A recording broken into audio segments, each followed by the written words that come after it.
Blog Talk Radio. Are you ready for more propaganda? Well, you're in the wrong place at the right time. Colombo Chronicles is for critical thinkers. Let's welcome the consumer advocate for justice. Here's the Rose Colombo.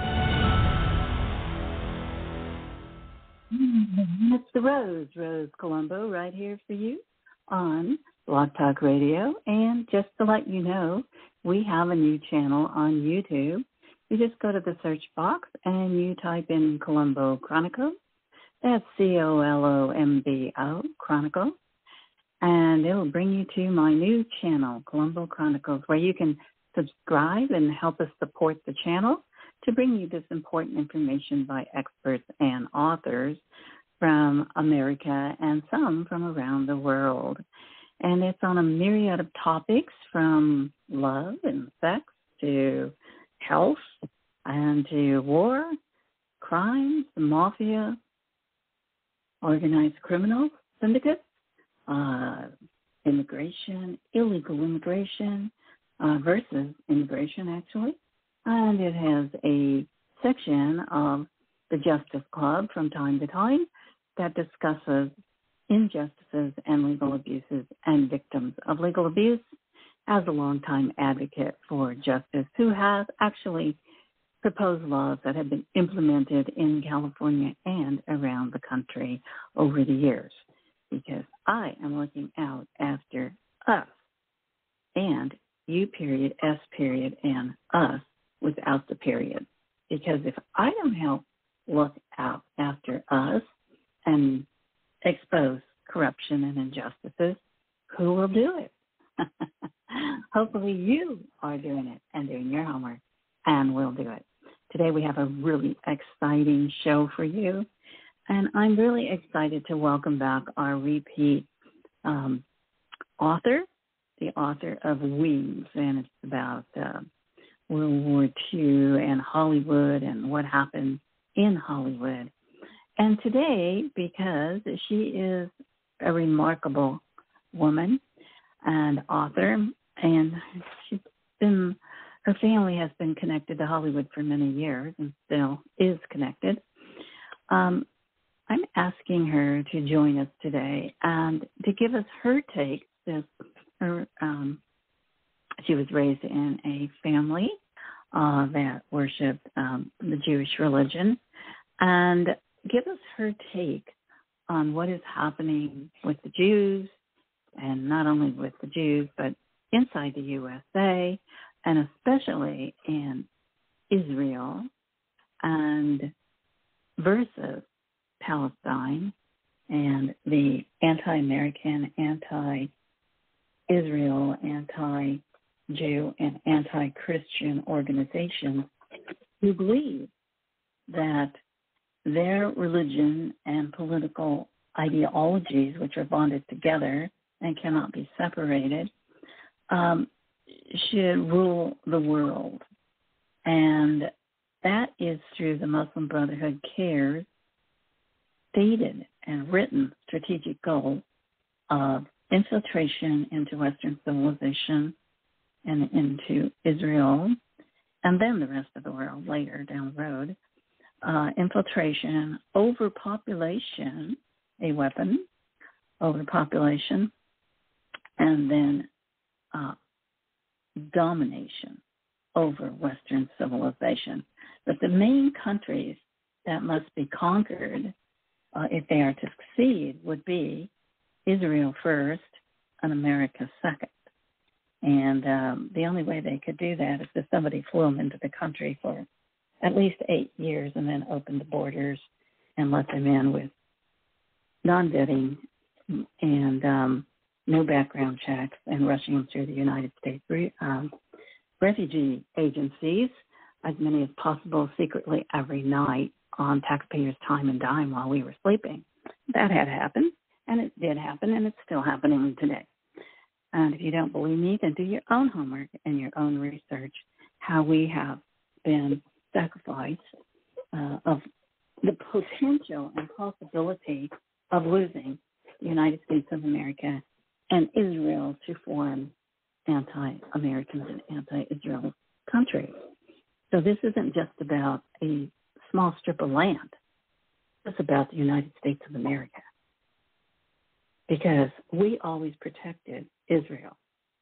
And we are believers, for the most part, especially since the founding of America and our framers, who wrote and rooted our laws, constitutional laws, Bill of Rights, and all U.S. laws are rooted into the Bible and from the Ten Commandments of the Bible, which is the Old Testament. The Jews believe in the Old Testament, and the Christians believe in the New Testament, so they are bonded by the Bible. And the Christians believe that they are, that it's their duty and their obligation to protect Israel, a very small strip of land. And it's so small that where would they go if they didn't have their own state? So we're going to talk to Judy Watson about these issues, and you're going to want to hear what she has to say because she has done her homework and her research, and I can't wait to hear what she has to say so we can become educated, enlightened, empowered, and hopefully somewhat entertained.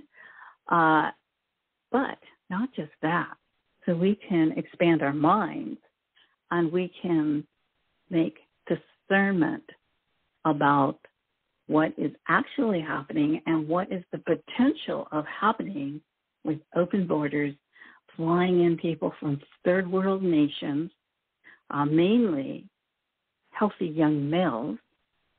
And for what purpose? Is that a Trojan horse?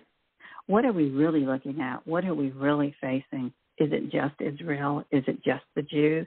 Or is it also going to expand here in America?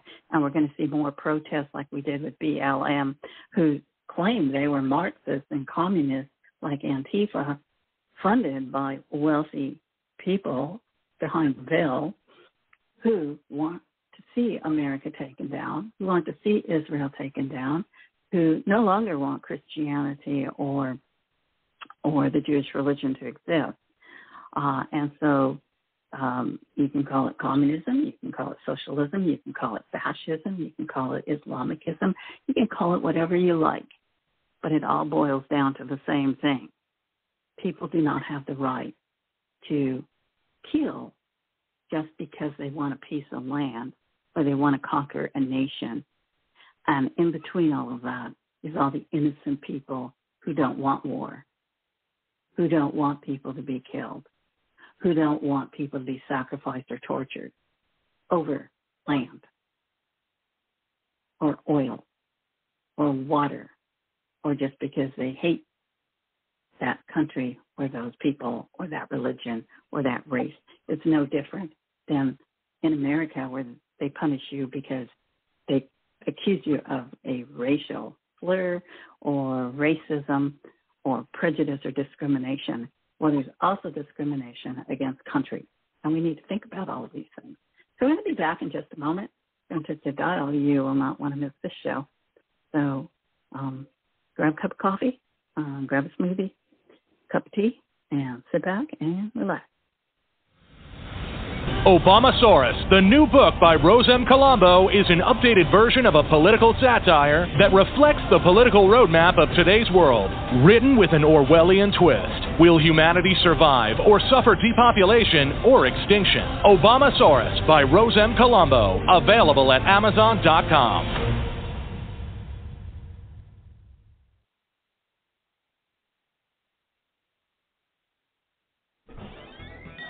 Howdy, folks.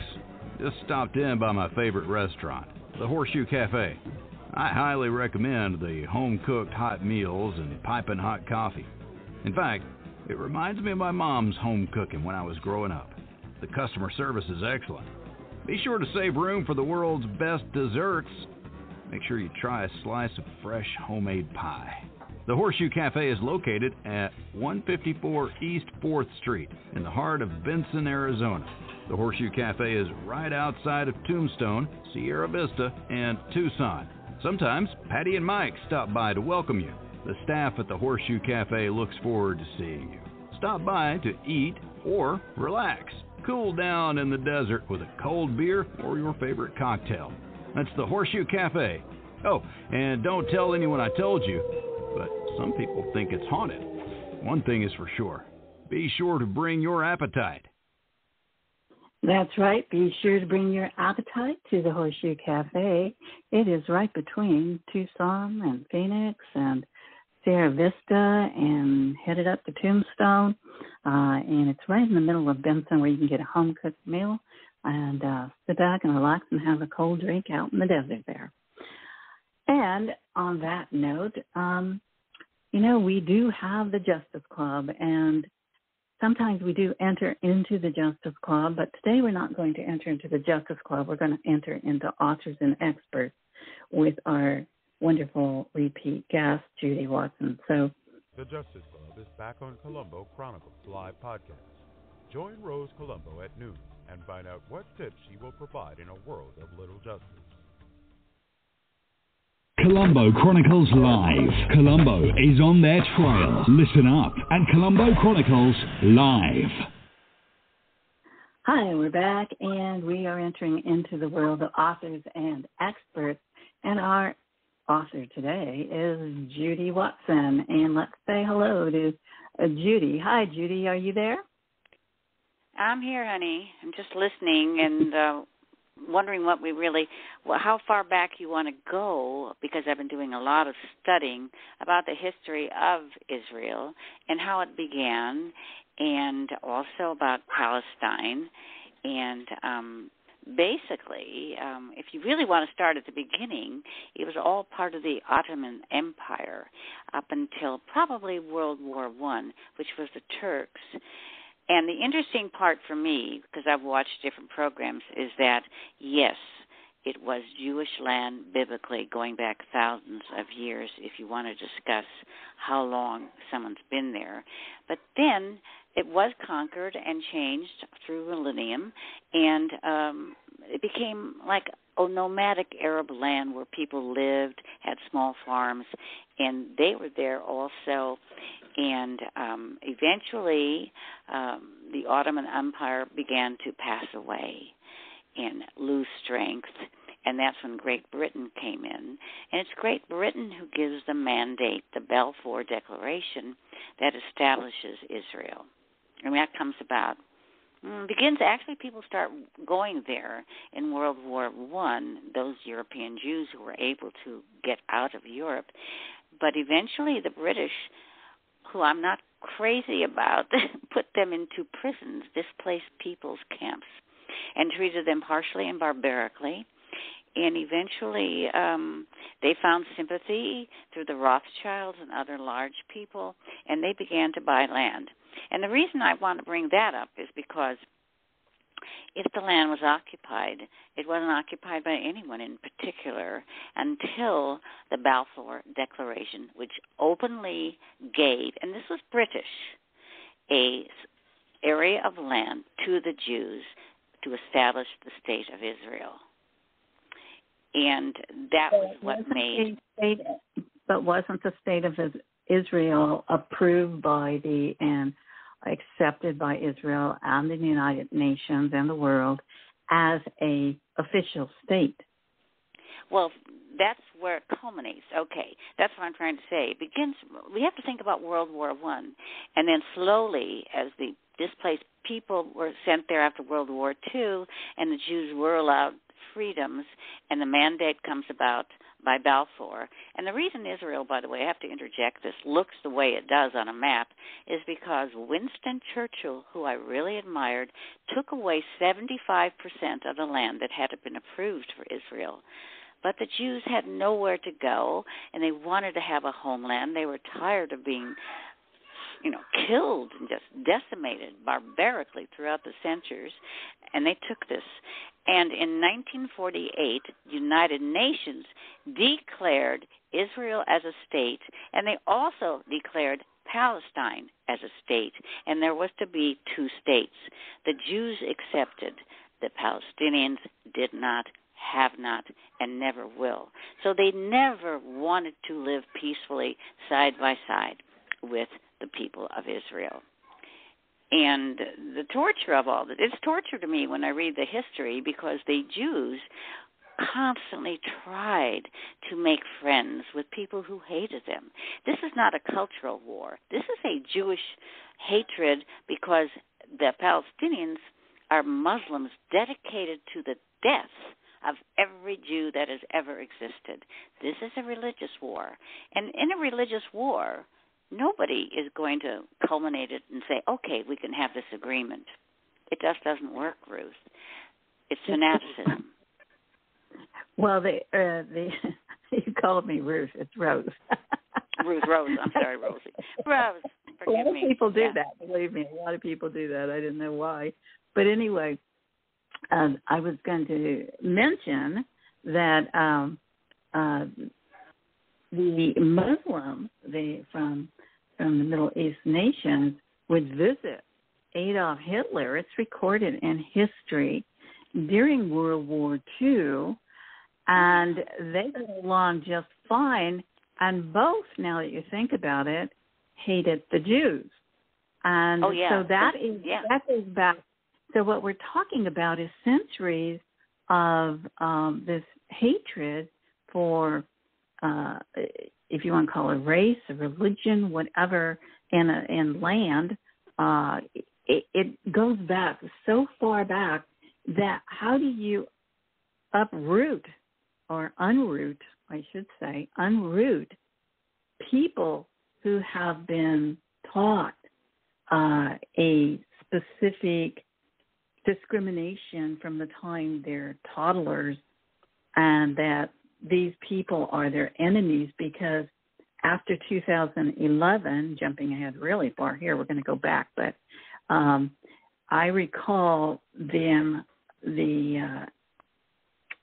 anti-American and anti-Israeli groups on American soil chanting death after Obama flew them here secretly at night, chanting death to America, death to Jews. We will throw the Jews into bigger ovens. I was so horrified. This was on U.S. sidewalks. Death to America. And this was all on the news, and before they censored it and would not show these videos or this news any longer. And I was in a state of shock that this could even be going on U.S. soil without being deported from our nation. And so this belief and passion against Christians and Jews is not new, and it goes way back, and it still apparently appears to be a part of a growing movement in America and Russia and Europe, which you've seen in the news on video, protesting any Jews coming inside the country by these anti-Israeli and anti-American persons. And so it's very disturbing to me that this could be become so huge if it isn't ended immediately. Okay. Well, first, I'm going to say something here about people and countries. And I think that often, unfortunately, governments need diversion, and they need a scapegoat. And who better than a small collective society called the Jews? The Jews were so small. If you read about them and how they were persecuted across Europe, they were usually only allowed to live in ghetto situations. They had to stay within the confines of the ghetto. That's why they intermarried, and that's why there were diseases like Tay-Sachs that came about, because they could not move outside of that ghetto. And they were made and forced into slavery. They were forced not to have education. They could not have arts. They were virtually slaves. And I began to record stories for myself at one time of my father's parents, who lived in, I think, what's now Latvia, that area, but they were forced to work for a leather factory, and if they even dared to complain, they were murdered outright. So this is the way the Jews are treated. Why? Because if people are allowed to whip and hate and cause these crazy beliefs that the government, by the way, installs this in people, then they will not complain about the government, and that is what they want. You understand? Yes, look at this. Don't look at me. Government with a one world leader that rules by an iron fist, and everybody marches to the same drumbeat and silence. You're silenced if you oppose anybody, which happens in communist and socialist and different countries and Middle East. If you dare open your mouth and oppose their agendas or their ideologies or their manifestos or whatever these narcissists have in their head, eating bugs and own nothing. And look how many millions of people. We don't know how many people Stalin killed. Millions and millions of people, but there are no records. The Germans always fascinated me simply because they were marvelous record keepers. That's how we know what happened in that war, but not Stalin. What happened was the President of the United States at that time forced their military to go into all of those camps and videotape everything. I always think of Eisenhower as one of the great saviors of this country because he said, I don't want people to ever forget. Otherwise, they would. And again, we still have no idea what happened to those people that were killed by Stalin and sent into, live in those horrible areas in Russia where you could not survive. And that's how most dictators are allowed to survive because they don't keep records. We don't know what they do and how they kill people. And they just shred them in the shredder. Yeah. Right. So thank the Germans in that sense for allowing us to know exactly what went on. Yes, 6 million Jews and 6 million other people, Catholics, Gypsies, homosexuals, and anybody who was what we would call LGBT, anybody, if you were physically impaired, if you were mentally impaired, if you were your cognition was not good, they killed you outright. Well, they wanted a perfect Aryan race. What? You mentioned something that is amazing, is because these Americans and Europeans and Russians, LGBT groups who are sympathizing anti-American and anti-Israeli countries and their religions, they're opposing them because the Bible opposes LGBT marriages. Doesn't say you can't do it. It doesn't say you can do it. It just says it approves of one man, one woman to bond together so they can procreate, because procreation is what spreads Christianity and the Jewish religion or any other religion. Well, it's also the Muslim. The Muslim religion is very strict about those things. And in fact, women have absolutely no rights. They have to cover themselves. They cannot do anything except have children. And it's only the men. If you ever notice it, look at the pictures that you see on television. The first thing you're going to notice is the lack of seeing women, unless they are allowed to go out there and beg for food. But otherwise, we don't see the women because they're not allowed to be seen. Only men. My point, I wanted to make that end point, though, about the LGBT who are supporting this movement of Well, they would be killed outright. They would be killed outright right away. Let me finish. Anti-Israeli and anti-American Christians and Jews is because they oppose homosexuality. In America, we have free will and free choice. I may not approve, but it's none of my business. That's your free will and free choice. You may not approve of my heterosexuality, but that's your free will and free choice. And that's what's beautiful about America. And that's why we have to protect Israel, because if Israel goes, we're going to be the next, in my opinion. Oh, yeah, because after the Jewish people, then they have to turn and kill the Catholics. They are told to do this. It's part of their religion. It's an absolute belief that they have. And like I said, this is not a political war, though politicians get involved because they make money. But it is a religious war, and that is why the people that follow it are absolutely servants. They have no free will and no ability to make any choice. And it's what I don't understand is why the professors on these universities would want to encourage young people to believe in this kind of complete dictatorship of religion and politics and government. What in the world is their purpose in encouraging this among young people? I don't know. And I suspect. Yeah. You go ahead. Oh, I was going to say that I think that, at least since 2009, the universities have been pushed by the government and the Department of Education, who's part of the government, to promote liberalism. And that began even, a long time ago, actually, present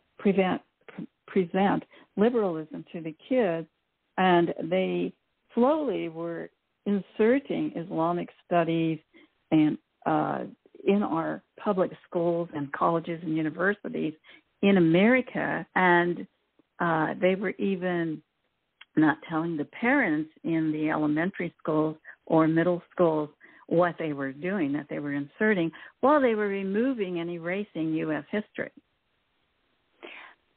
Yeah, and also changing the American anthem and songs, taking away, I don't think they salute the flag anymore. You remember we salute the flag every day. And, we are founded on a Christian Judea ethic in this country. That's it. That's all there is. And if you don't want that, don't like it, don't approve of it, you have the right to leave. And please leave, because we don't really want that kind of Sharia law. I think one of the most horrible things I saw was a YouTube of the Muslim Brotherhood, the Young Turks, bragging on how they had 10,000 applications for the role that AOC plays. They chose her. They show you in that YouTube, which was removed, and how they picked her. They show her behind the bar and that she was a student. And then they go on to tell you that in several years there will be Sharia law in this country. And they're very proud of themselves. You can find the Young Turks all over the Internet now. They are the Muslim Brotherhood, and this is their platform. And therefore she works for them. She doesn't work for the government of the country. She is solely there to be pandering to their beliefs. And I don't understand. We know this. I know this. And I'm just a person who happened to casually find it on YouTube. The government knows this. Why do they permit her to be in a position of political power? And I constantly see her out there on television. Why is the government pushing her and the other girls of that pack? The squad. Is our government really helping us, or are they betraying us? I have to ask that question, because they got very, very powerful, very, very strong, and right now they're being pushed back and they're fairly quiet, but they'll start to come on again. They have great power, they have great money, great latitude, and our government gives that to them. And my question is, Rose, why? What is our government seeking to do to us? I think the changes came in 1993 when they opened up the port in Long Beach and tried to give away, Bill Clinton did, tried to give away the Long Beach port and the naval base to communist China. And then they were caught smuggling in AK-47s into the port.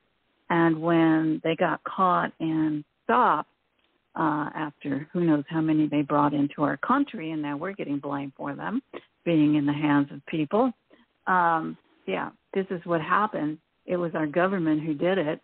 And then they ended up threatening to wipe out the county of Los Angeles, to attack Los Angeles and wipe out Los Angeles.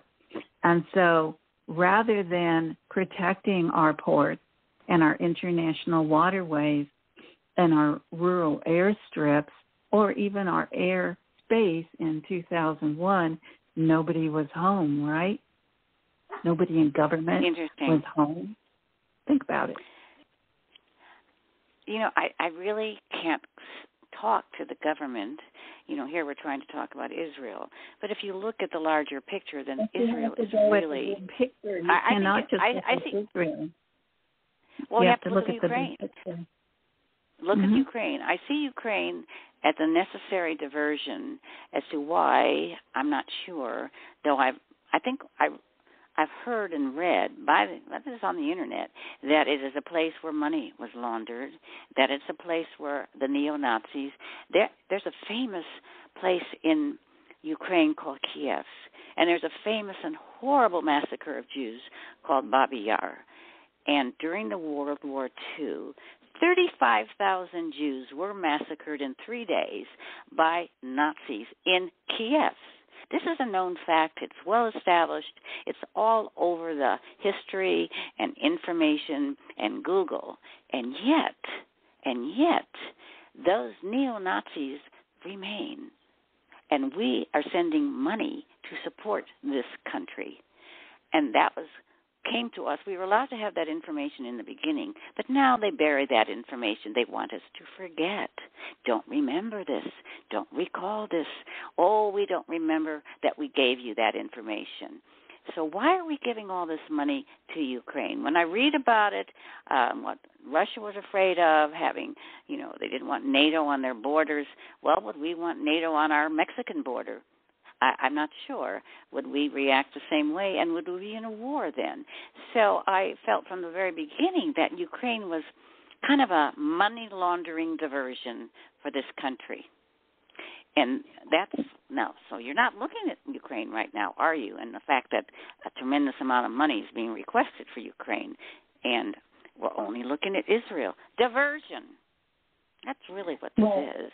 Everything is diversion. I mean, if it gets too much attention and heat, then they divert to something else.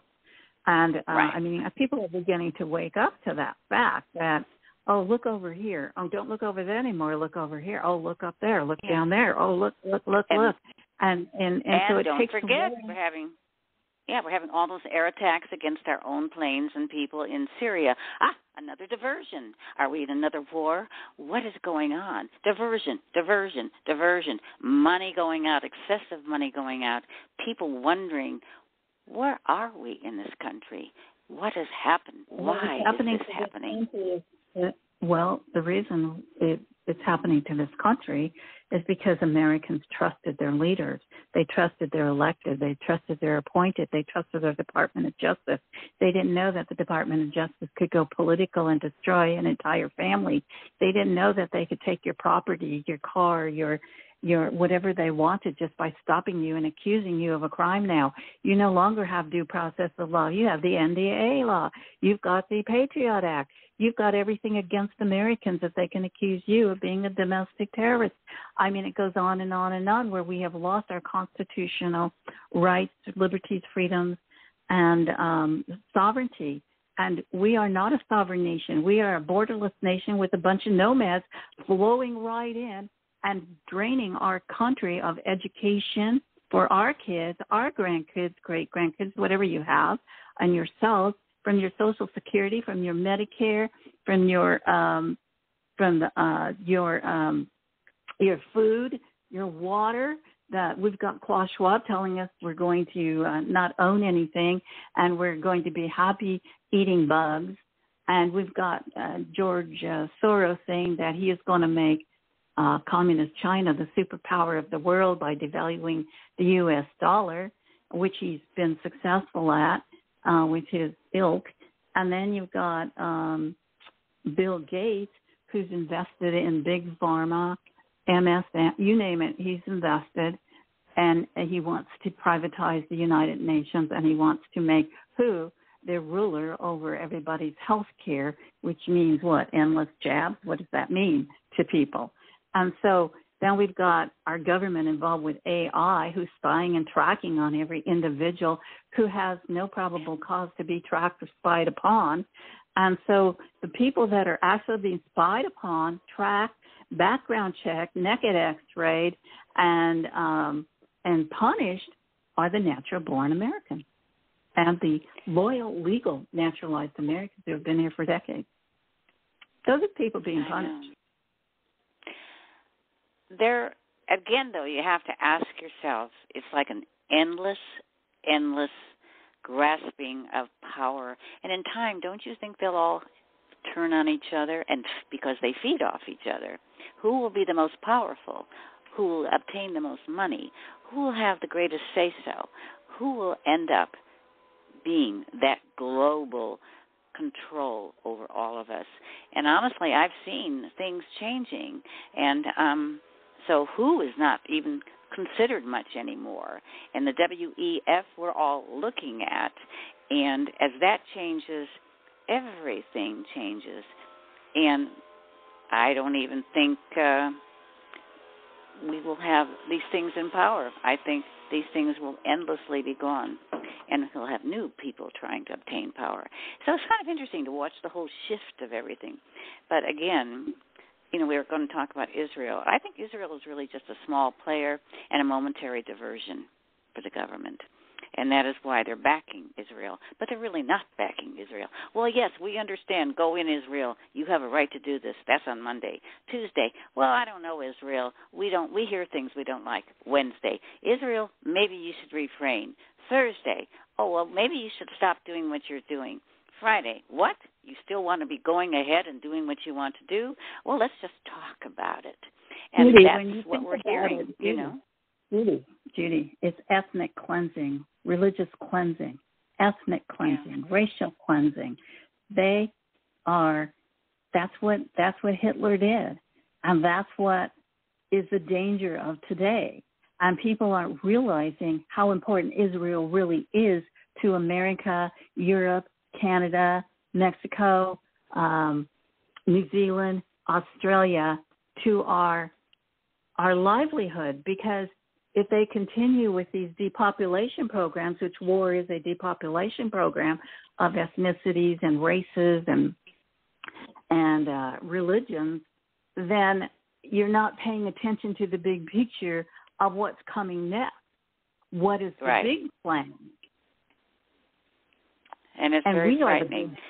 We, America, are the big plan.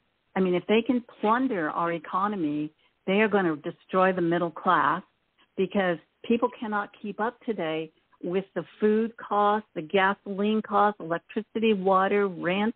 There's going to be so many foreclosures, I predict, because of what they've done to our economy by starting in 2009 printing trillions of dollars out of thin air. Who will never be able to pay it back. We couldn't even pay back the interest. And then we got China saying we owe them. I went to the congressman with my granddaughter and my two daughters to Washington, D.C., met with my congressman in his office, and I told him, I want you to go on the House floor. There's nobody there. We checked. There's, a couple people speaking to themselves in a big house that are talking about issues that the American people should know about, and nobody cares. That's what we pay them to do. But anyway, I went in his office and I said, I want you to go on the House floor, and I want you to tell the country that we owe China nothing. We don't owe them anything. We have more Chinese foreign students, and God bless them. I'm not talking about the Chinese people. I love them. I'm talking about their leaders. They have more of them coming through our universities and colleges at our taxpayer expense, while our kids are straddled in $100,000, $200,000 debt when they get out of college, if they can even get into college. And then we have, and I told them, I said, and not just that, I said, we have allowed the communist Chinese into our international waters and to reap the benefits of all the industrial intellectual property to build businesses and to create products. And these manufacturing companies have all been shipped over to communist China along with our jobs. And eventually it's going to affect America and the American people, the American workers, who are going to be out of jobs because they're using slave labor over in China. And they don't have to pay them as much money.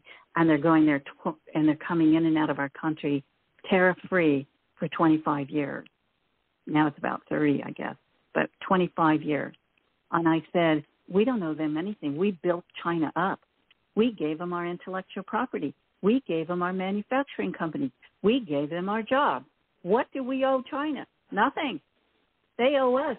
They came here tariff-free for 25 years. And they're angry because Trump said you have to pay tariffs now? Because we couldn't even get ventilators when Fauci and Gates called out a pandemic in America because China had them. Yeah. You know, I do recall I was working in the thrift shop.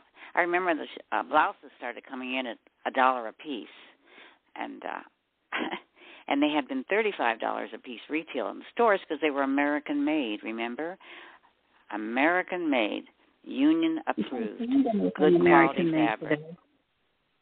Yeah. And the quality of American made is the proof of the automobiles, the classic automobiles of the past that you still see on the road. You still see they were built like steel. They're probably made of steel. And now, you know, you can't get in an accident without getting killed because the cars are made so flimsy. And they're imported, parts are imported from everywhere.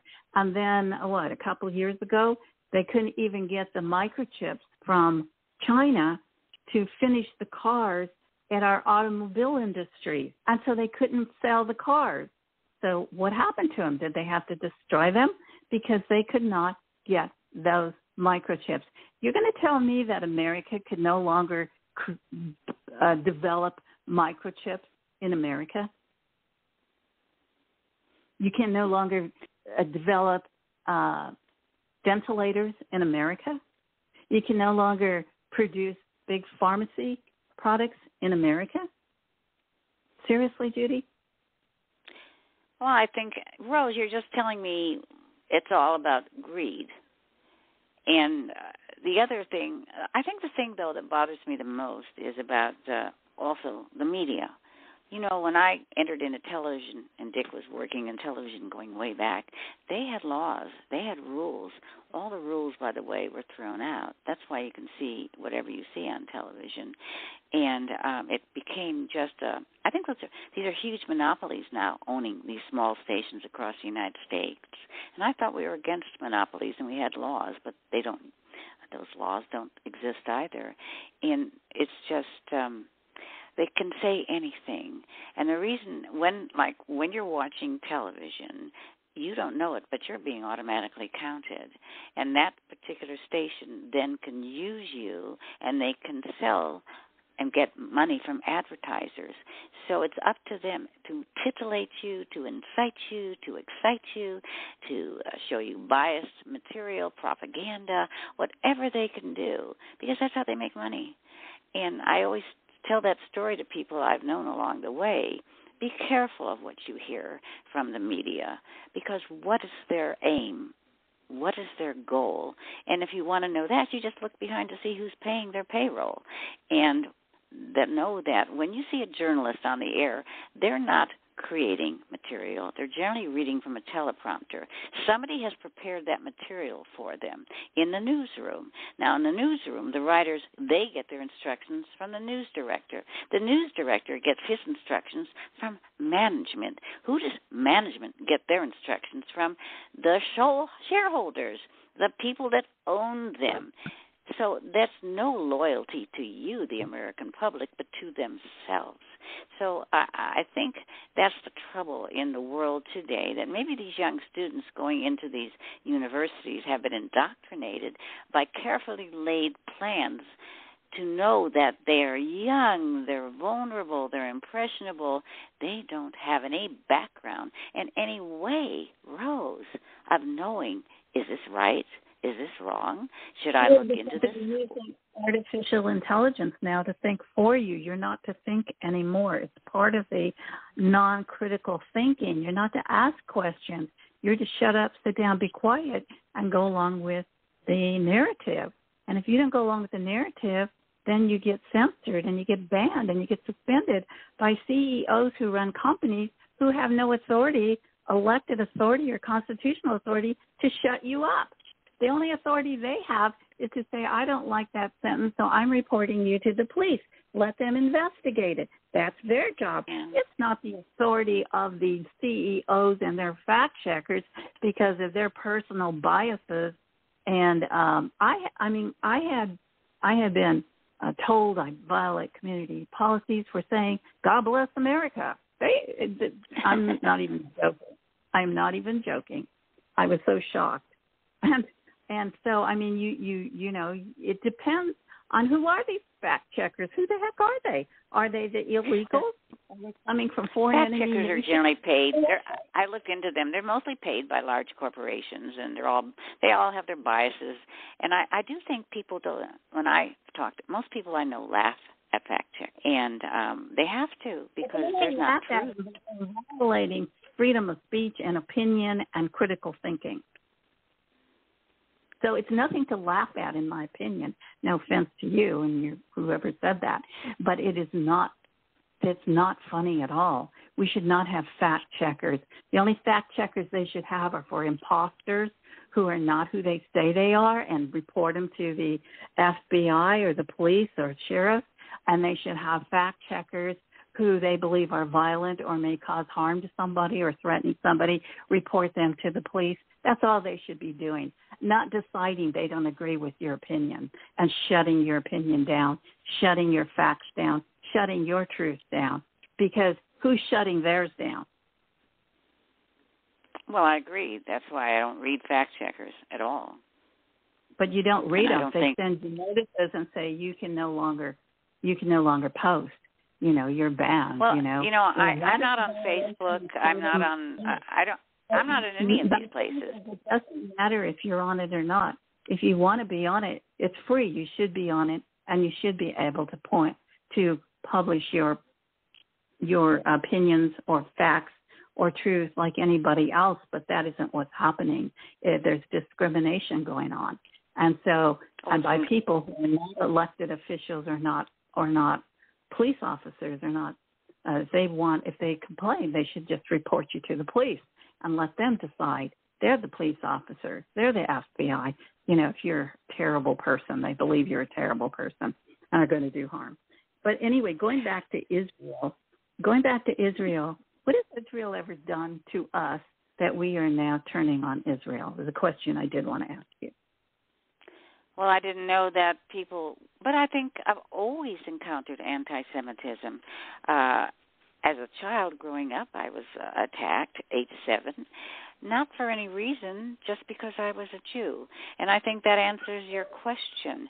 Why are they turning on Israel? Simply put, there is a long history of genocide. There is a long history of using Israel and Jews as scapegoats. And people feel comfortable in that assertion, even though they know there's no validity and no truth and no value. But there's somebody out there who will agree with them. And this goes back to historical. I mean, The Fixer was a great novel by Bernard Malamud. Did you ever hear of it? No. Okay, it won a Pulitzer Prize. The story, and this is a real story, the Tsar of Russia decreed it was okay to kill Jews because Jews killed young Christian boys and used their blood to make Passover matzah. Therefore, if you killed a Jew, it was perfectly okay. This was law in Russia under the Tsar. The Fixer is a Jewish man who doesn't even know his own name because he's completely lost his identity, just trying to survive. And he is desperate. He's hungry. He needs a job. He lies about himself in order to get some work. and he is found out, and thereby he is sentenced to death. Why is he sentenced to death? He is accused of killing a young boy he didn't know, had nothing to do with, and that's because he wants the blood of that boy in order to make matzah. And that's what the story is about. And it's a real story. It actually happened. And what's interesting is that in the book, you don't know if he'll live or not. He leaves you in the big question in the end, will he survive?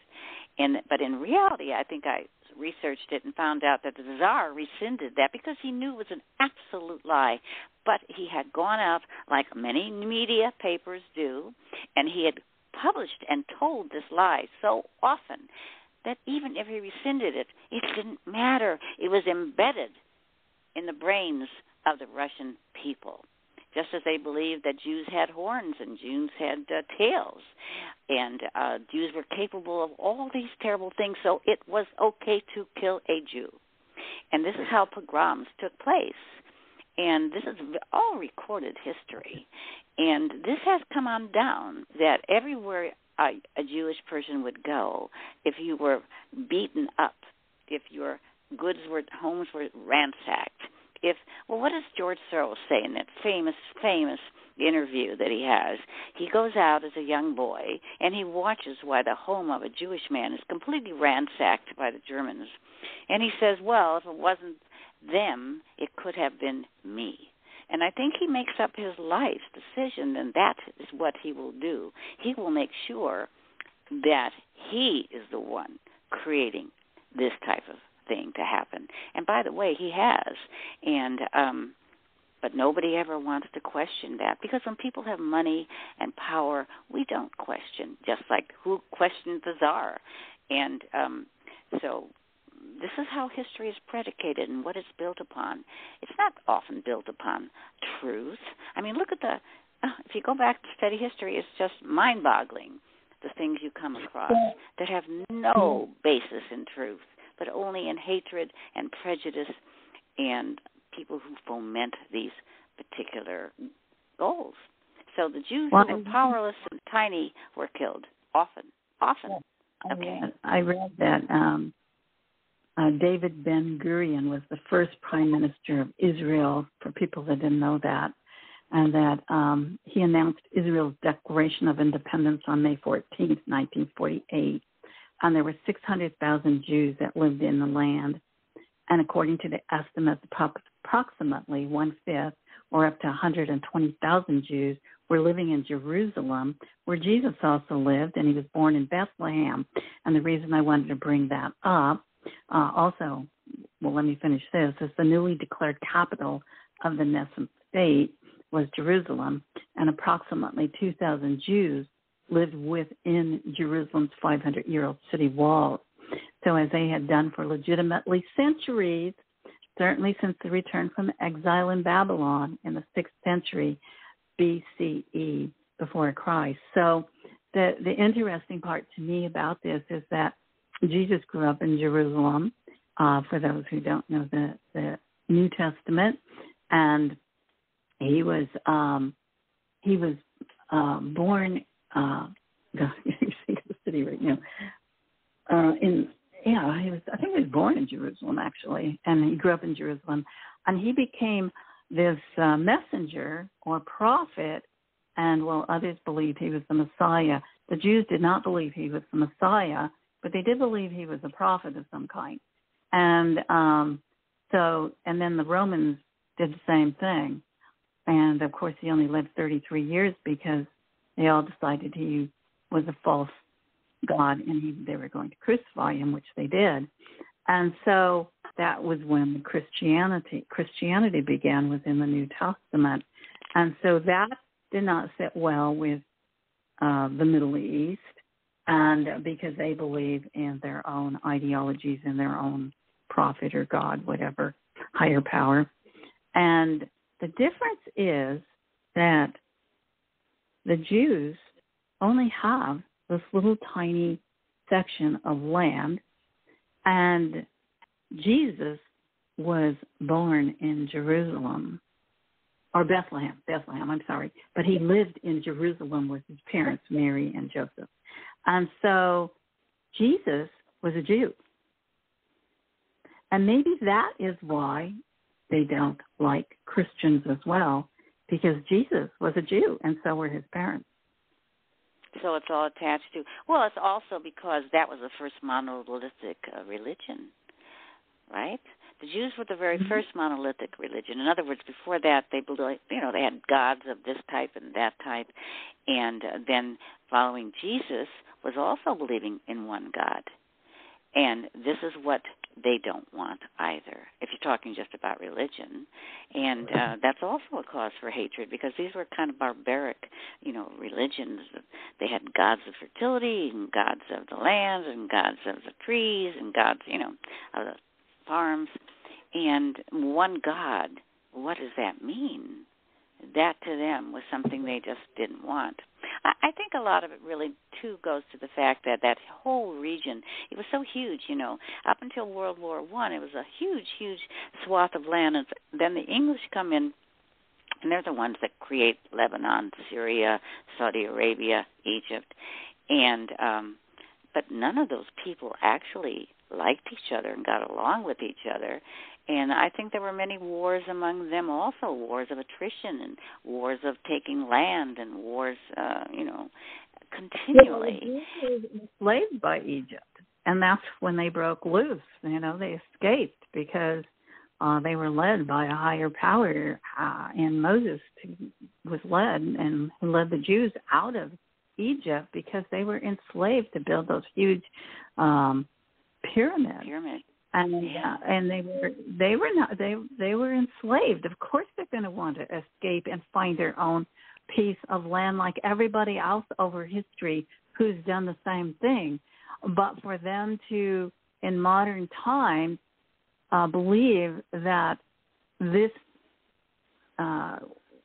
which appears to be a hate crime against religion, should still continue on, is absolutely, and create a World War III, is absolutely crazy to me, because there are innocent people in the Middle East who do not need to be homeless and without food and water, or in Israel or in America or anywhere else, or in Ukraine or Russia or anywhere else. It is these mindsets of leaders who I think have the most hate for others, who participate in this insanity of depopulating the planet through wars or ethnic cleansing, religious cleansing, political cleansing. And in America, we're facing a potential one-party system if we're not very careful. That's my opinion. And so I believe we have to protect Israel. They have a right to live in a state that was approved by the world and by the United Nations. And so did Palestine have that same opportunity. Why can't they just live in peace and practice their own religion on their own land? Because if you really study, and I did study, from the very beginning their motto was not to accept, not to allow, and to kill every Jew. That's part of their charter, and it's the charter of Hamas, that they will kill the Jews. So don't look for that, Rose. It's not going to happen. This is their fanatical religious belief. It's how they divert their people from not thinking about their poverty. I want to insert something here, though, because Israel allowed Arabs live in Israel. 20% of Israel are Arabs. There are at least 10 Arab universities. There is a 5-star restaurant run by Arabs in Israel. There are 5-star shopping centers. There's an equestrian center. During the Oslo Accords, which I look back at, Israel gave the West Bank and the beautiful Gaza and the sea to those Arabs. There's many wealthy Arabs. You're not reading about them at all. They're not making any protest here. Again, this is Hamas. This is a religious sect that came in. Gaza is given to those people in 2005. The following year, Hamas came in and took charge, and they are a terrorist organization. That's really all there is to this story, and it is their motto to never, ever accept the existence of any Jew in that land. That's their charter.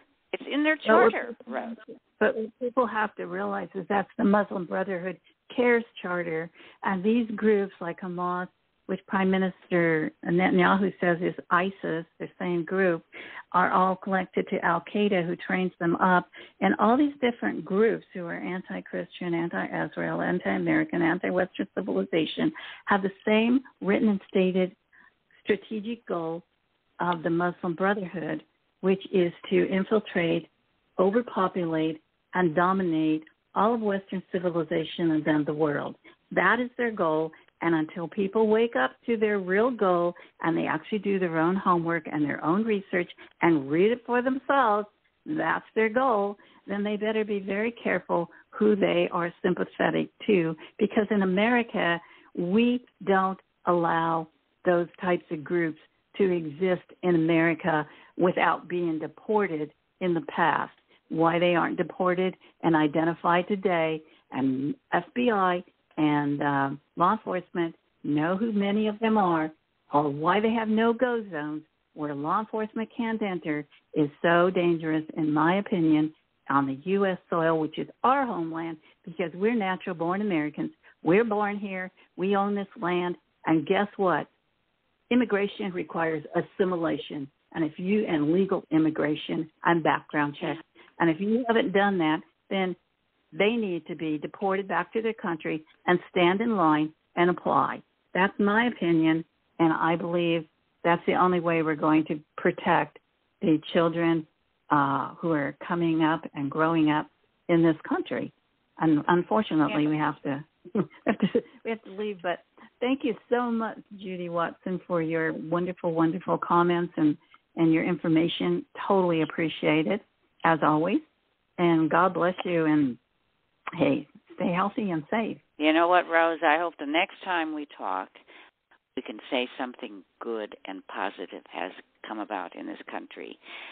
And I don't know, I only hope and pray that it does.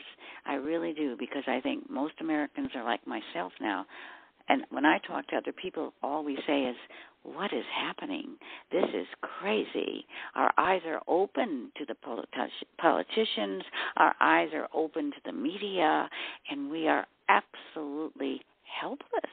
So thank you for being that voice that may get punished, and I hope you don't, and I hope I don't, for simply stating what is factual and what is real.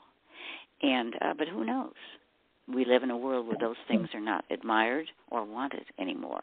So I don't know what the next diversion will be. We have Ukraine, we have Israel, we have Syria, we have China, we have Taiwan.